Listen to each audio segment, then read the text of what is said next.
What is going on, guys? Jack here, and welcome to episode 4 of Rebuilding Chelsea here in Football Manager 2017. And today we have a live commentary from Stamford Bridge against London rivals Fulham.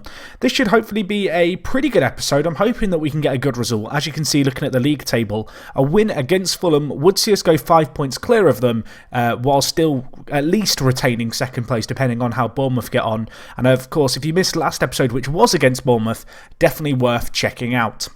But anyway, since the last episode, as you can see, 6 games played here, 5 in the league, 1 in the cup. The cup game, definitely the standout performance, really. But before we get into that, let's have a look through the 2 league games which preceded it. And, we have a banger to show in terms of a goal in this game. It was Masonda with it, and this was a goal worth savouring. I feel like when I show a goal in 3D, the highlights, you know it's going to be worth it. And this was one of those. And to be fair to Charlie Masonda, He's scored a few for us recently. It's been really, really pleasing to see him kind of develop, because he is a player who was at the club when we took over. And, this was a quality finish by him. Laid off by Kelechi Iheanacho, smashes it in from 25 yards, hit the roof of the net. And, the keeper stood absolutely no chance. And then later on, as you can see here in the second half, we did make sure of the results. Good away win at the Amex Stadium. This time the ball not properly dealt with, and it was Amavi actually who came marauding in and finished the ball really nicely there. So that was a good little finish for him. 2-0 it finished. And worth noting in this game, Thomas Callas was sent off after 15 minutes. So for the majority of that game, we were down a man and we were still by far and away the better team. Anyway, the next game we had was against a really struggling Ipswich. It was a pretty disappointing game in terms of the result. The performance wasn't too great either. You can see Kurt Zouma did get man of the match. Probably shouldn't have played him. He was really struggling for fitness, coming back from his injury still.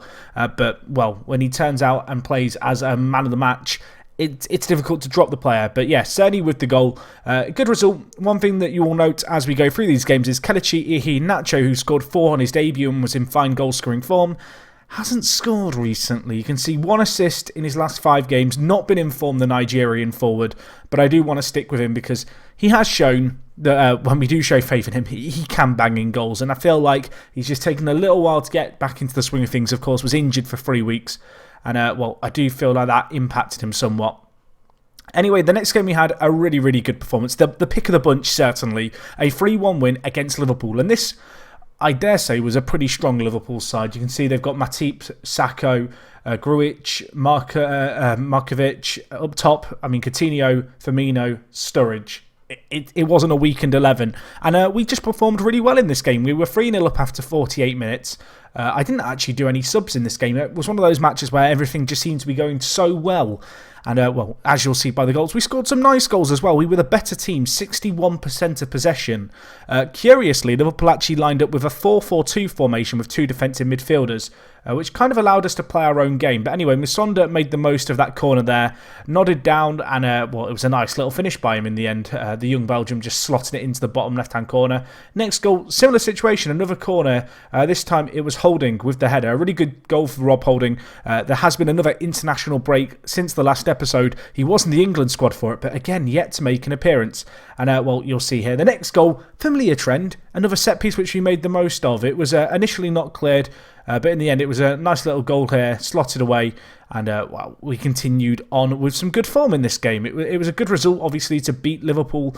And, hopefully we can keep going on in the EFL Cup. I believe we've got a slightly easier 4th round draw, which is nice. So I'm looking forward to that. It was Britta Sombalonga with the goal, a player who I was really excited to get in. He's a player who I actually had a few years ago in Football Manager on a Spurs save. Not Spurs save, sorry, on a Peterborough save. This was, of course, before he made his move to Nottingham Forest in real life. And he was a really good player for us then. So I kind of knew what I was getting from him. Unfortunately, we couldn't keep a clean sheet right at the end. Coutinho getting a goal, but that was merely a consolation. And that was a really good kind of performance. You know, the EFL Cup, we go marching on. As I said, next round it's an easier tie. We actually play Carlisle away from home. So I'm hoping we can win that. And who knows, maybe I will have to start taking that competition a little bit more seriously. Anyway, off the back of that, a 4-2 win against Rotherham was a good little result. Bertrand Traore getting a hat-trick, an unusual player really to get a hat-trick, and he got it from centre attacking mid for us. He's a good player, he's from Burkina Faso. So apparently it's a Burkinabe. I'm going to... him. Usually I like to refer to players by their nationalities. Doesn't roll off the tongue. But Burkinabe. Maybe it does. Either way, he got a hat-trick from centre attacking mid. A very good player for us. Not necessarily a nailed-on starter, but it's given me food for thought. The fact that he did get a hat-trick in this game. And, the 4-2 win against Rotherham was a good little performance all in all. It was nice to win. It was a shame that we did concede a second goal late on. To win 4-1 would have been a little bit more comfortable. In the end, though, looking at the stats, you can see we were by far and away the better team in this game. And ultimately, it was a really good performance by the entire team. Anyway, the next game we played, the only defeat in this run of fixtures. It was disappointing. It was a home defeat, the first at Stamford Bridge since our relegation, and it was James Maddison with the goal in the 8th minute. It was an early goal for Nottingham Forest. We were very, very disappointing in the final third. Kelechi struggling to find the mark, 6.5 average rating for him. You can see we mix things up in the centre attacking mid positions, and simply put, it just wasn't a very good performance. And ultimately, we really didn't deserve to get that much from the game with only one shot on target. We just didn't create enough. Anyway, the next game and the last game, kind of leading into this prior to the international break, which we've just had, was against Reading, who are in the playoff places as we played them here. This was a good little result. As you can see, Martin Odegaard and Ake with the goals. Ake has been in really good form, the left back. He got his goal from a corner, but Martin Odegaard also getting a goal was nice. Unfortunately for Martin, out injured again. He picked up an injury during this game, in fact. He's had a few now since he joined us. I'm hoping he can kind of put them behind us. But anyway, as you can see here, we got a good little goal. And it was on the breakaway initially that we kind of won the corner. And from there, we made the most of the chance that came our way here. It was Martin Odegaard with the finish. And it was a really nice finish at that. Charlie Musonda again involved in the build-up play. And as I mentioned, Nathan Ake, his goal came from a corner. It just wasn't cleared properly. And he slotted it home on his left peg. So a good little finish for him. And that was a pretty important win. I feel like if we'd lost against Reading, this game would have a little bit more riding on it. As you can see, Reading have only lost 3 games this year. So they are a fairly good side. They are still in 6th. And, as I already alluded to, a win against Fulham today could see us kind of, get a little bit of a gap between ourselves and kind of the playoff contingent kind of, I guess, on our heels.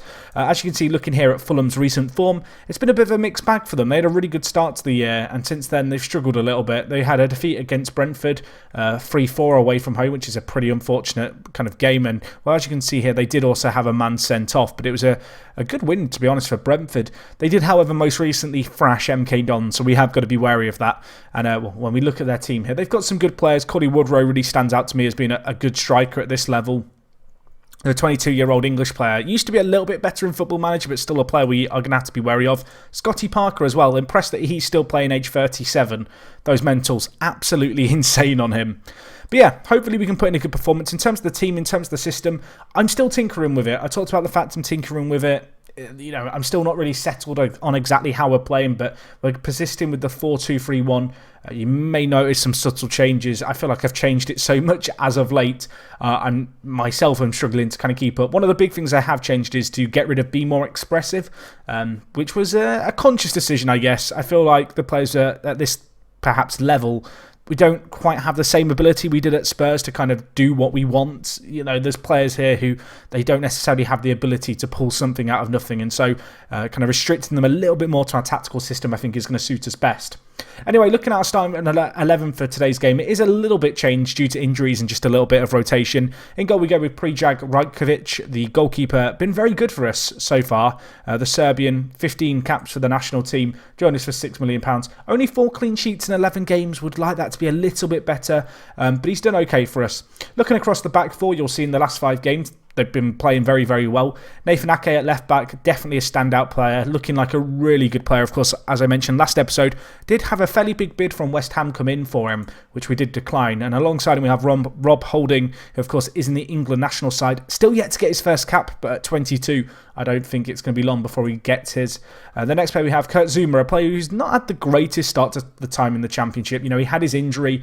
He's been a bit kind of, a bit meh. He's been good when he's played, but his lack of happiness has been a problem. Real Madrid are sniffing around. It's a little bit annoying, but we're trying to, I guess, do the best we can there. At right back, we go with Iorfa, who, as you can see here, has started playing for the Nigeria national team. A little bit of a shame, because I do think he's a very good player who perhaps had the potential to play for England. As you can see, he was playing for the England under-21s until recently, but he has now declared for Nigeria.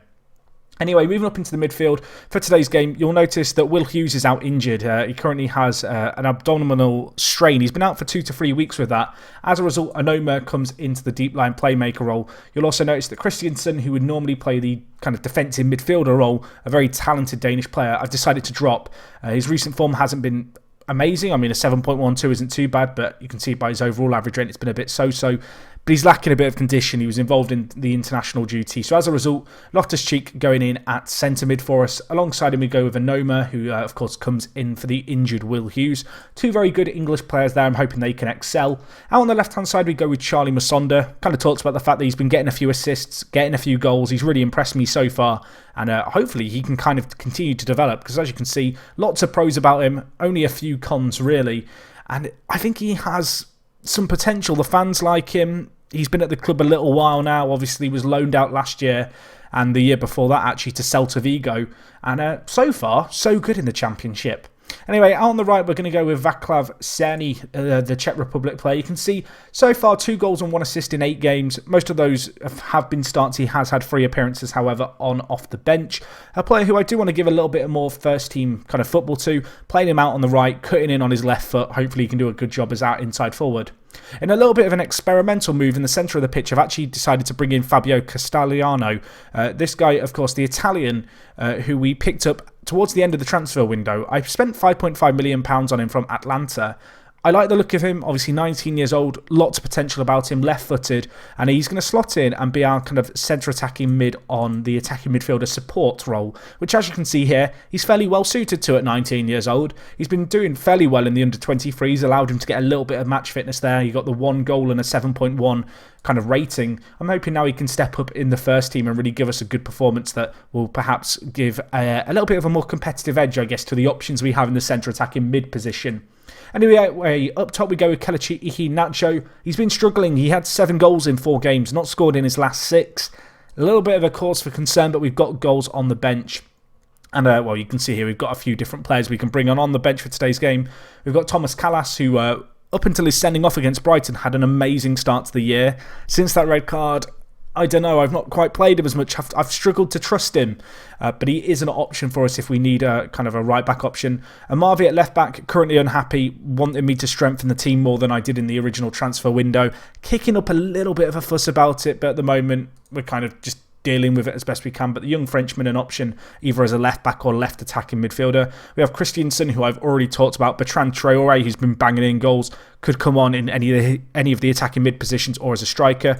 Reece Nelson and Jordan Ibe give us options out wide. Reece Nelson, of course, only 18 years old. A very, very exciting prospect for the future. Jordan Ibe, again, can play a few different positions out wide. We really have the options to bring on fresh legs and maybe stretch the Fulham team as the game goes on. And, well, with players like Scotty Parker in the centre of midfield, you perhaps predict him to get a little bit more tired a little bit quicker with his old age. Anyway, the last player we've got, Britta Sombolonga. It's worth noting that Batshuayi has been out with an injury as of late, as has Odegaard. You can see Batshuayi here. Only made 5 appearances for us so far. Really not been that great. Currently out with a fractured arm. Back before too long. Odegaard's injury, as you can see, twisted ankle. Only out for a few more days now. So yeah, going into this game, big performance really out of Castigliano, the Italian. I'm interested to see what he can do in centre attacking mid for us. It's going to be a bit of a step up from when he's been playing in the under-23s, but I'm hoping he can give a good performance for us today. Elsewhere on the pitch, perhaps another player to keep an eye out on is going to be Cerny, out on the right-hand side, playing as an inside forward. I've not really decided what midfield role I like best for him. I enjoy playing him. I think he plays quite nice when we play him out on the left. When we've played him as an inside forward, he's not done too bad. So he'll be another player where it'll be interesting to see how things pan out. And perhaps the centre mid duo as well of Anoma and Loftus-Cheek, something worth just keeping an eye on. Obviously, 2 English players. I think this is the first time they're going to play alongside each other as well. Looking at the Fulham side, they're playing kind of a fairly traditional 4-4-2, which isn't too surprising, really. Looking at their midfield, I kind of feel like this is the big battle for us to win. With them playing a 4-4-2, I feel quite good about our chances to perhaps find some gaps, between their kind of defensive and midfielder lines with our trio in the attacking midfielder positions. But, of course, we do go into this game favourites. We do want to get a good result here. Of course, as I've already mentioned right at the beginning, a loss here would see Fulham surpass us in the league, and really, we don't want that to happen, do we? We want to be winning this game And well, that's what we are going to set out to achieve here, hopefully. Of course, last time out against Bournemouth, a disappointing performance. Since then, we did play Reading, who were in 4th at the time. We now take on Fulham in 3rd. I do feel like Fulham, when they're kind of compared to Bournemouth, are a different kettle of fish. I feel like Bournemouth are definitely, by significant margin, one of the best teams in the league alongside ourselves. I feel like there's a little bit of a step down then to the likes of Middlesbrough, Fulham, Villa, Reading, those kind of teams who, I don't want to say they're tier 2 as far as championship teams go, because I feel like most other years you'd back them to go up. But compared to ourselves, I feel like we should be doing better against them. Anyway, early on here, 15 minutes gone, dominating possession. Fulham yet to have a shot, but we've not had anything on target yet either. And actually, they're the team with the ball bringing it forward. Cully Woodrow up front for them. Alongside him, they've got Cabano. Now, Woodrow isn't super fast. I don't know how fast Cabano is. I guess we'll find out as the game progresses. But I feel pretty good about our defensive capabilities against this lineup. Either way, we're on the attack. Nathan Ake, fullback's on attack duty, of course, whips it in, and it's a foul actually by Maddle in the box, and it's going to be up to Kelechi Iheanacho to score from the spot. He actually missed a penalty a few games ago. Kelechi, please bang it in for us. He's not had a goal in 6 games, a golden opportunity perhaps to boost his confidence, and he misses another penalty. He's not even a bad penalty taker. He's got 14 penalty taken, 14 composure and 16 finishing. Not happy. Another poor penalty by him though, a real opportunity squandered. And as I already said, he missed his last one. He's missed another one now. And he's just so low on confidence. And it's a shocker. We have got a set piece here. You saw against Liverpool, we made the most of those. Unfortunately, this one is going to be cleared, at least initially. Can we perhaps recycle possession and whilst we still have men committed to the attack, make something happen? Kelechi, ball falls to him. He hits the woodwork. Well, if the penalty miss was going to kind of lower his confidence, he didn't lack confidence going for the effort there. Hits it way past the keeper, unfortunately. Well, the crossbar denied him. With 38 minutes gone, we are dominating this game. It's fair to say we've been by far and away the better team. Masonda now with a chance perhaps. Can we break the deadlock? Kelechi, another opportunity. I think it's an own goal. I think it's an own goal from a tackle. It is. It's Yozabed, the centre mid, who has given it away. Unfortunately, Kelly Iheanacho not going to get the goal here. He's going to have to wait a bit longer. But it was his run and his little interplay with Masonda that worked well. And in the end, it's actually a clearance onto the defender, a defensive mix-up. It was kind of an issue that was forced by us, however, and the ball ends up in the back of the net. Very fortuitous. But I mean, we'll take it. Their keeper's kind of carrying a knock, which is interesting, the fact they're continuing to play him. I wonder if that's going to impact his ability to kind of make any saves if we hit the target. At the moment, though, I mean, we've had 6 shots on target. We've only had the 1 goal, so I guess he's doing okay, and he did save the penalty. But, I mean, looking at these stats, we're on top. We're very much on top. That's very pleasing to be able to say. Fulham, 63% pass completion. That is awful. Ourselves, on the other hand, edging over 80%, which is pretty decent. It's nothing, absolutely mind-blowing, but it's not terrible by any means. I'm very happy with the performance so far, boys. Keep it up. Kelechi struggling, 6.2 rating for him. Loftus-Cheek not had the greatest game at defensive midfielder either, and Ake not having the greatest game either. A few players been a little bit disappointing, but all in all, it's been a fairly solid team performance so far. Fulham not looking too threatening, which is good. However, whilst the goal kind of margin remains, I guess, at just the 1, there's going to be that kind of ongoing anxiety to just try and kill the game as best we can. I think I might make a change before too long. Ball whipped in, Holdings there. Zuma back post gets the goal. Well, maybe I won't make the change quite so soon now. We get a second goal. We're 2 goals to the good. We've been by far and away the better team in this game, and it's kind of mirrored a little bit of what I said at the beginning of this game about the fact we are of a different calibre to, say, Fulham in 3rd place. It was Rob Holding with the flick on. Kurt Zuma, the captain, raises his arms with the armband attached above his head in celebration. It's a good little goal for him. I'm really hoping he continues to stay at the club despite the interest from Real Madrid, because he is just such a good player for us. Anyway, we've got a few players been a little bit tired. Iorfa really struggling. He's been away on international duty, so we'll bring in Callas for him. I feel like the 2 games he played for Nigeria probably hindered his ability to finish today's game. But we'll make a change. We've got a set piece now. Anoma whips it in. It's back with Zuma, and he's got a second. He gets 2. We have made a lot of corners and set pieces so far at Chelsea, and it's another fine example of that. I don't know if Holding flicked this on again. He may well have done. He already has 1 assist to his name, and in fact, he's going to get another. The 2 centre-backs linking up, not for the first time in this game, 3-0 up against the team in 3rd. It's a very, very impressive performance. It feels like something's perhaps clicked here. And, well, we can afford to make 1 or 2 more changes, I feel like, now. Castellano not had the greatest game. I'm going to move Cerny down the middle, and then I'm going to bring on Jordan Ibe, I think, out on the right-hand side. And I think the other change I'm actually going to make is... I'm thinking. We could play... I'll tell you what we'll do. I'm going to play Ibe down the middle and then play Reece Nelson out wide. I kind of like Nelson. I feel like we have to give him an opportunity. The young English winger, we're 3-0 up. We're going to play Ibe a little bit out of position at centre attacking mid, but it is an area of the pitch where I am perhaps contemplating trying out Jordan Ibe. I feel like he could be quite a good attacking midfielder, and well, we'll see how he gets on in this game. I don't think there's too much riding on it. I don't think it's too much of a risk to play him there for the remainder of this game. And well, we're the team on the attack here. Ibe down the middle, lays it off to Kelechi. Now Nathan Ake, who didn't have the best first half. Can he whip in the ball? He can. Unfortunately, he can't pick out his man. And well, now Fulham going to try and hit us on the counter. You can see here, possession's kind of evened out as this game's gone on, but the chances have been constantly going in our favour. It's been such a one-sided affair in that regard. Fulham really not showing us too much to be fearful of, I guess, going forward. That said, I mean, as I say this, it's probably on cue for them now to make something happen. That said, we have the ball again, and it's Reece Nelson, the youngster who we've brought on, whipping the ball in. Anoma, interesting touch by him. It's cleared away. It's actually a penalty. And is Kelechi going to take it again, or is he going to step away from duties following his previous miss? I hope he's going to take it again. He's not. Kurt Zuma's taken it because he's on a hat-trick. It's a little bit greedy, but Kelechi missed one before. Kurt Zouma with a chance of the hat-trick. Didn't think I'd be saying that. Surely we can't miss 2 penalties in the same game. We won't. Kurt Zouma gets a hat-trick against third place Fulham. What a bizarre game. Bizarre. Weird. I mean, if you told me that we were going to get a hat-trick, probably wouldn't have said Zouma was the man to get it. Also, sorry, rewind a sec. Someone tell me what the goalkeeper's doing here. Have you ever seen a goalkeeper do this? Pay attention. Hands on the head, little dance, dives to the side without using his hands. Oh, it played a different animation that time. Well, go back and watch.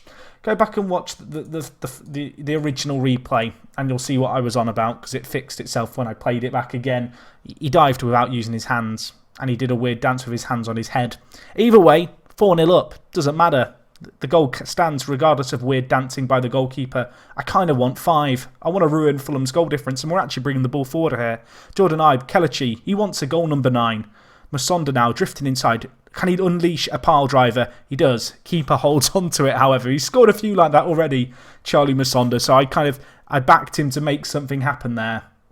At this point, I kind of want a clean sheet as well. Is that being greedy, the fact I want 5, but I also want the clean sheet?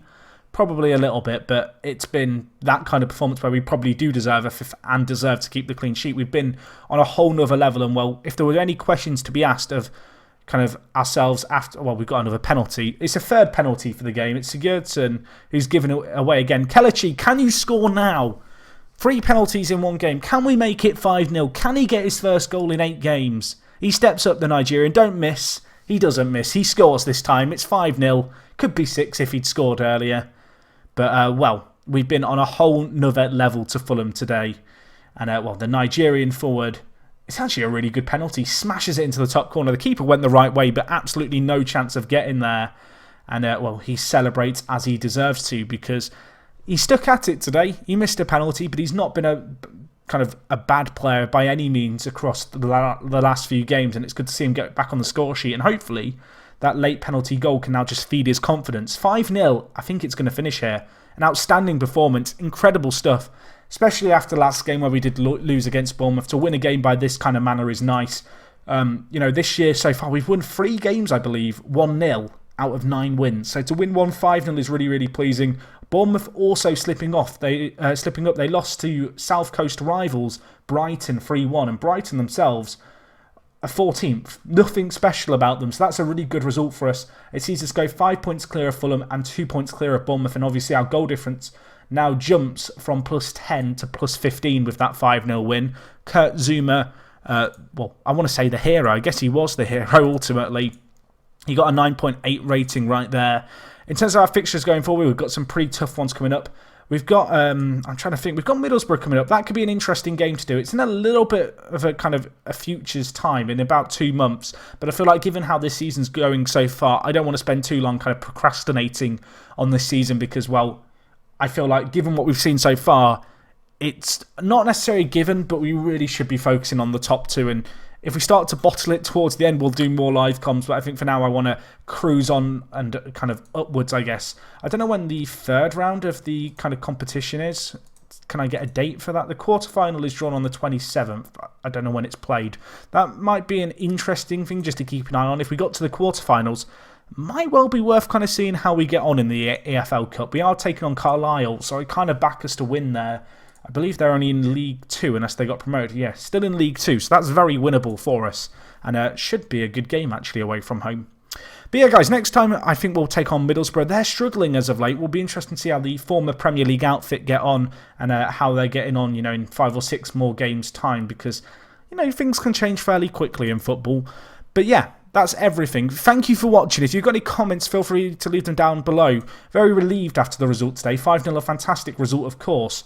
But just really nice to see a good team performance and see the system that has been experimented with a little bit in terms of now we are playing narrow, we're looking for the overlap. There's been changes to what was a 4-2-3-1, which worked very well at Spurs, and now it seems to be clicking again. The players are getting more familiar with it. It's all coming together, I feel like. So yeah, that's everything. I said that once already. That really is everything this time, I promise you. You can now go on with your day knowing that you've watched to the end of this video. As always, if you have enjoyed, leave a like. If you've got any comments, leave them down below. And other than that, I will see you guys next time for episode 5 of Rebuilding Chelsea. And it is me, Jack, and I will talk to you guys in a bit. I'm out.